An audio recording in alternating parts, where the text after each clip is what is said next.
If you followed along with the show or the podcasts, you've heard us talk a little bit about the cars we own. Now, I have a wife, I have a son, and we've had a GMC Acadia for about 5 years. In fact, we bought it new right before my son was born. The Acadia is a perfectly good car. It's a great minivan alternative. Everything inside is very plastic. It makes it very good for toddlers and infants and things where food and grime is going to just fly around. Perfect for that. Is there such thing as a perfect car? You might say no. You might say there is no one car that somebody could own that does everything so well that it might just be your only car. Of course, there will never be the substitution for the fun that is sports cars and the kind of cars that you and Todd and I love. And I have to laugh because my wife looked at me after 5 years of driving the Acadia and she said to me, I want to have a car I really love and enjoy. And I thought, well, it's hard for me to argue that since that's what the whole show is about, except she's a truck girl. Well, she's from Texas. She likes trucks. She likes the truck ride height. That's always been her thing. But the crazy thing is, for what our Acadia is now worth, we can almost straight swap into this, a 2010 Porsche Cayenne. That's right, the non-Porsche guy of the show went and bought a Porsche. In many ways, this feels like an everyday driver poster child car. The original price this sold for 5 years ago was $65,800. I got it for almost a third of what it originally cost. Think about that for a minute. So this has about 300 horsepower. It's a V6.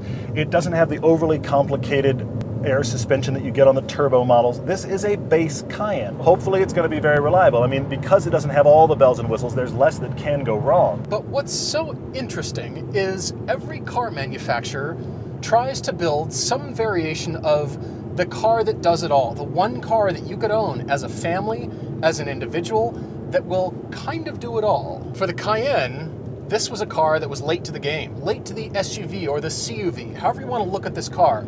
In many cases, if you let your competitors sort of forge the trail and then see what they did right and see what they did wrong, you can really improve on just about anything they do. There's a reason the Cayenne is Porsche's best-selling model. It is this car that pretty much subsidizes all the 911 and Cayman sales. I've driven a few variations, and every time I get in, I'm stunned at how well this car drives. It's a hulking SUV, it's a hulking car, it's gigantic in comparison to most. This car, in comparison to the GMC Acadia is fine, it's great. But you don't really notice a difference in the driving feel until you hop into a Cayenne. But just like all of Porsche's cars, they get more fun the faster you go.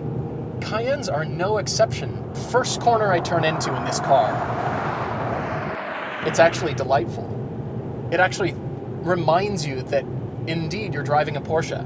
But the crazy thing is, this feels significantly faster and lighter on its feet than the Acadia does. The Acadia was never fun to drive fast. This Cayenne, it's kind of hard to keep yourself from driving it quickly. Interestingly enough, stats-wise, this has almost exactly the same stats for engine and weight as the Acadia. It's actually a tiny bit heavier than the Acadia. But the crazy thing is, this feels significantly faster and lighter on its feet than the Acadia does. Look at this, I'm not even trying. I'm going 80 on a back road and I haven't even worked hard yet. The Acadia at this speed would be borderline frightening. The two biggest downsides to the Acadia, which again, was fine. It was a perfectly good family vehicle, but the two biggest downsides always were the slow response of the transmission and the really marginal seats. I feel like the answer lies in this little button right here. It's the sport button. That changes the personality of this car. Gear changes are much snappier. It really responds much better to sport mode. In fact, my wife likes it so much, she never takes it out of sport. But the difference, the Acadia feels like minivan and truck just sort of put into a blender. The recipe was not that compelling. The seating position alone should give you a tip-off. Seats are fantastic. In fact, Paul, who is both a Porsche snob and a seat snob, got in these seats the first time and went, yeah, these are great seats. Yes, you're still in a large car, but you sit so much more snugly down in this car, if that's possible. Again, I know it's an SUV. My wife is not short. She's 5'7". I mean, she's shorter than me, but she's not overly short. However, she likes that high seating position that is a truck girl thing. So let me demonstrate real quick. This is my seating position that I'm in, obviously, right now. Let me show you what happens when I go to hers.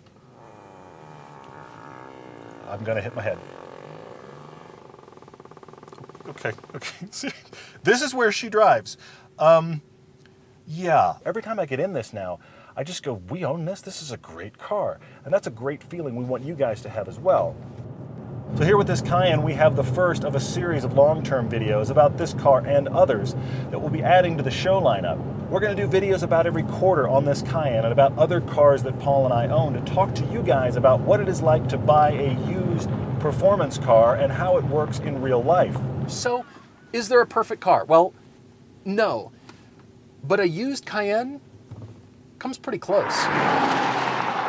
So who knows what the future will be of this Cayenne. We're going to let you guys in on that, and hopefully if you find a great deal on a car you've always wanted, you'll buy it too.